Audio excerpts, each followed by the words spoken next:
Good morning, my friend. Ruda.com. We are at a very interesting day as oil flash crashes and disrupts the markets. Let's get into it.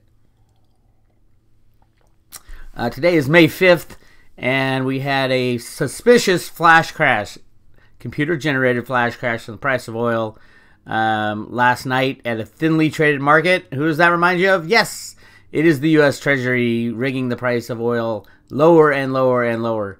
First, let's look at Zero Hedge. Says, as oil flash crashes, one trader says the commodity sell-off is, quote, the single largest macro factor right now.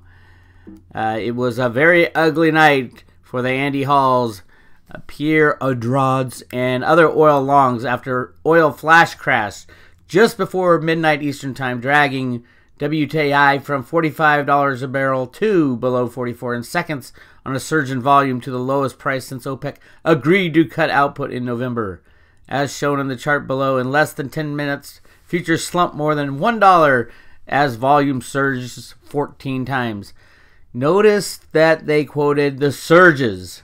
The futures slumped. The futures, remember, oil is just like silver, just like gold, just like everything else.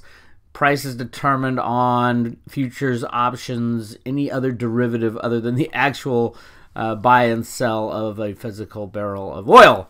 And that is true with every market because that is how they rig the markets, with futures, options, and swaps, and any kind of derivative that they can lay on top of oil. And there's a zillion oil and oil-related derivatives out there that trade and set the price for everything from plastics to gasoline. So, yeah, it is rigged via computer program.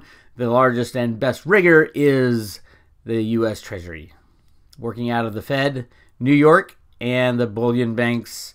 But they just don't trade in bullion. They trade in everything. Those who are advocating for a return to Glass-Steagall need to remember one thing. We need to give the banks enough rope to hang themselves. And to do that, they have to have free ability to trade anything they want and go crazy, because it will surely destroy the market. So that's why I'm not in favor of Glass-Steagall, because that would just prolong the game. Give them enough rope. Let them hang themselves, and then click the mouse in the basement of the U.S. Treasury. You can destroy the whole thing. Anyway, let me get into why oil is so important. It is the largest traded commodity in dollar volume. And the reason it is the largest traded commodity in dollar volume is the oil con. This is an article I wrote a long time ago about why it is so important for the world to trade oil in U.S. dollars, and how that Petrodollar, as it's called, is really not, it has nothing to do with dollars made from oil reinvested. That's what people think the petrodollar is. The petrodollar was actually an operation, a scam set up in the early 1970s when we went off the gold standard. It was right in line with the road to Ruda, and I'll show you in the Road to Ruda comic just where they talk about oil and the petrodollar. But I wrote this article at roadtoruda.com called The Oil Con. You can do a search on the website to find it. Let me just read a little bit of it.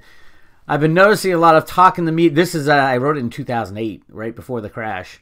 I've been noticing a lot talk in the media, in the U.S. government, and amongst our crowd, gold and silver bugs, about sky-high price of oil and what we can do about it. I'm begging the friends of gold and silver to read chapters 29 and 30 of John Perkins' book, The Secret History of the American Empire. Amazing book. Get that book. John Perkins is brilliant. He was on the inside. He knows exactly what they're doing and why.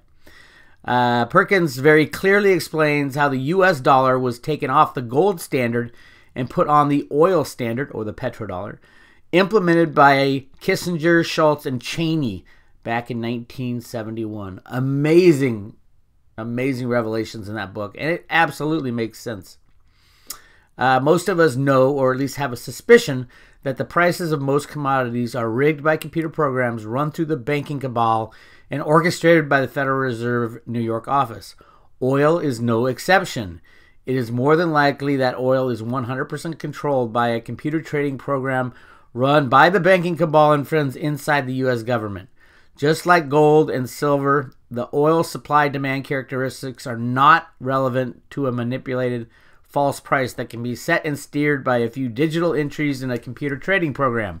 The U.S. will continue to hide its huge oil reserves in national parks, nature preserves, and ecologically sensitive areas, as well as suppress any fuel alternatives such as electric cars or hydrogen from water that would circumvent the need for high-priced oil until the U.S. dollar oil standard is abandoned. I wrote this back in 2008.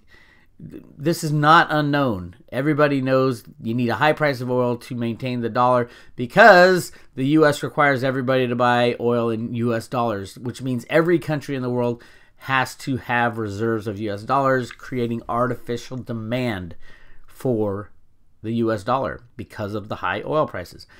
When they crash the oil prices with their computer programs, they want the opposite to happen. They want the dollar to weaken and crash, and ultimately that's what's going on. But this goes farther into what was going on in GATA these days. Really interesting article. So go to road2ruda.com, check out the oil con. Now, let me show you how this relates to the Road to Ruda documents. Really important right here. This is I think it's page 10 of the Federal Reserve Bank comic book, Wishes and Rainbows. Yeah, here's the cover of the comic book. You can go to the Federal Reserve website, Federal Reserve Bank of Boston, look up Wishes and Rainbows, and you can find this comic. There's Ruda right there. That's what Ruda looks like. Ta-da! Look how happy she is. Ruda means root A in the computer programming language BASIC. It was also it is actually Alan Greenspan that Ruda represents in this comic. Anyway, I'm going to go down to, a lot of you have already seen these comics. If you don't know what this is or why the Federal Reserve even has a comic, and one so important that I point out a lot of times, there's a YouTube video called Discovering the Road to Ruda, where I explain this comic and everything and why it was put out there. But let's go to where Ruda, after she finds the colored flower and plants it in the middle of the square, she's all happy. There's Rocky. Look, we see the golden light. There's the Fed with the gold again. And then their joy soon fades. Let me make this a little smaller so you can see it. Their joy soon fades. Look, Ruda, the golden light is coming from that hole in the ceiling. It's so high, even the tallest ladder in Pebbleton could never get close to reaching that. And then Ruda says, we have searched through all the caves, and there is no other entrance to Colorland. Cheer up. The people of Pebbleton will have to learn to share colors of our only flower. But so many people and only one flower. Now this is all about gold. The gold they found in the Grand Canyon, the gold they found all over the United States that are hiding away in secret natural wildlife preserves. Dianne Feinstein is famous for doing this in California in her Desert Wildlife Act, which covers a vast expanse of land in Southern California, in some of the richest gold area in the world. The spotted toad, or whatever the cause was, what made it able for her to hide away probably a majority of the gold in California in these desert wildlife preserves. All waiting for that day when we have to use it. We have to go back to a gold standard. So here's what happens after Ruda gets all sad that she can't find more flowers with the golden sunlight. This is the most bizarre part of the Wishes and Rainbow comics. They return to Pebbleton. Oh, look, Ruda, the bright and pretty flower has become wilted and gray. And then Ruda's all sad there. And then the flower sheds 3 hard black tears. Now, I hit this part of the comic when I first read it. I'm like, what in the world is this? This is the weirdest thing ever. And doesn't that look like oil on the ground? Right below the flower that is crying because it's dying? And then Ruda's grandmother, a.k.a. Arthur Burns of the Federal Reserve Bank, said, the flower's colors cannot live without the golden light of the world above. But it is said that its tears will grow new flowers if they receive the light. So what does Ruda do? Ruda has an idea. Come on, Rocky, let's go back to the cave. Once there, she places 3 tiers under the earth where the golden light shines down. Oil, gold, they're making it too obvious for us. The children take turns watering the spot every day. After a few days, 3 green shoots poke through the ground, and soon, voila, she's got new colored flowers bathed in golden sunlight. This is all about the US dollar, how to protect it, how to make it stronger or weaker, using oil as the key, because foreign countries have to keep US dollars in reserve to buy oil because it's only sold in US dollars. That is changing, but that was the idea in 1971 with Schultz and Kissinger and Dick Cheney and Alan Greenspan at the Council of Economic Advisors back then for Nixon, or for Ford and Nixon. I think he worked for Nixon, but he also worked for Ford. Remember, Alan Greenspan was a computer programmer in the 1960s whose mentor was Arthur Burns, the head of the Fed. That's why Greenspan ended up being the head of the Fed, is that he ran the computer programs to rig the markets.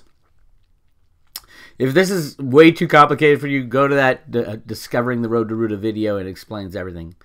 So anyway, that's where the black tiers come in. And then let's go back to the oil con, right back what John Perkins was talking about. You have to have high prices for oil to strengthen the dollar because every country in the world has to keep dollars in reserves.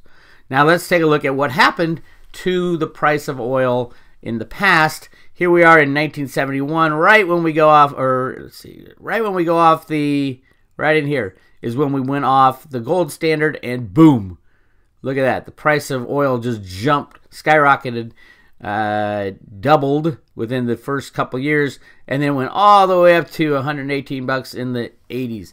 Then it crashed. So understanding that the U.S. controls the prices with computers and derivatives, and then other people have to hold physical U.S. dollars or have a dollar account at the Fed, and somewhere around $3 trillion is needed every year to purchase oil. So that's artificial demand for the U.S. dollar of $3 trillion.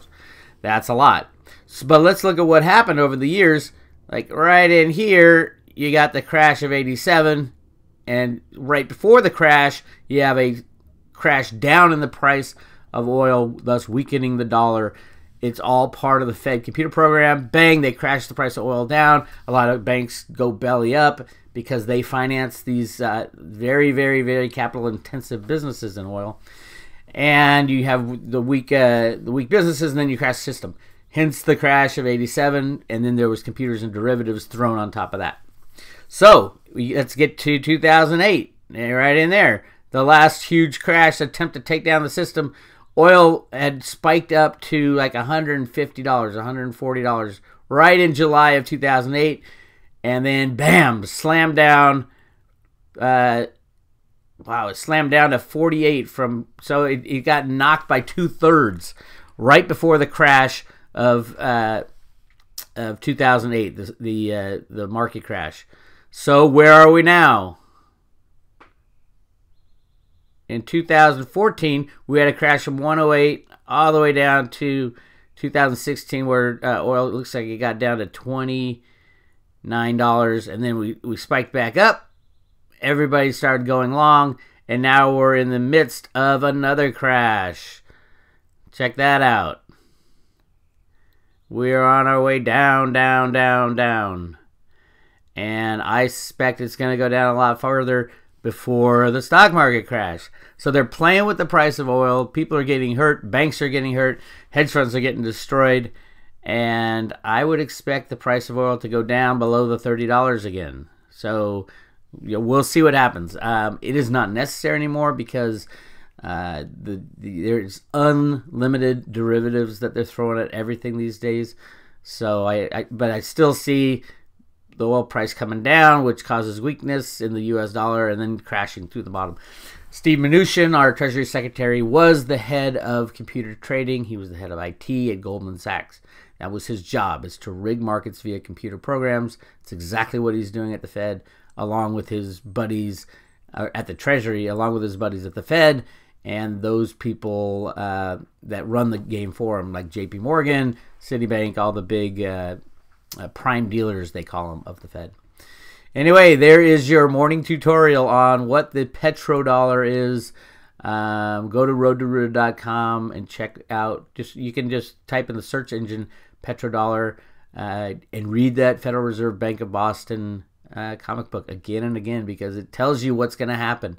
And at the end, we return to a gold standard, which is really exciting for us in the United States, because all the debt will be gone. Yes, all the electronic assets will be gone as well. The unbacked electronic assets, shall we say. Bitcoin will still be there, and Ethereum and all the cryptos. But if you've seen Bitcoin and Ethereum, they're going crazy. Today, I will release the Friday road trip. If you are interested in subscribing to the Road to Ruda, I will send you $30 in hard copy Bitcoin mailed to your front door. Those who took advantage of this offer a year and a half ago have already made their money back on the annual subscription rate. The subscription rate for Road to Ruda is $299, and you get access to all the information at the Road to Ruda, all the Friday road trips, and then special reports coming out, and some special videos as well. So this is Big Weir, road2ruda.com. Make sure you like this video and subscribe to our service, and we're trying to pull the curtain away from the great and powerful Oz. We'll talk to you later.